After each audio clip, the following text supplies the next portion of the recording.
খুবই তাড়াতাড়ি, তাহার কথা শুনলে লোকের থাকে না পানি। বিয়ার আলাপ করলো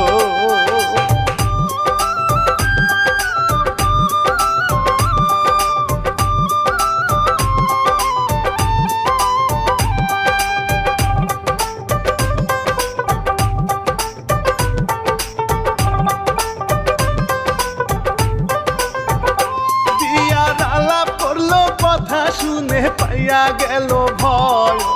আমরা হইলাম গরিব মানুষ, মেয়ে নিয়ে কয় আছে টেনশনেতে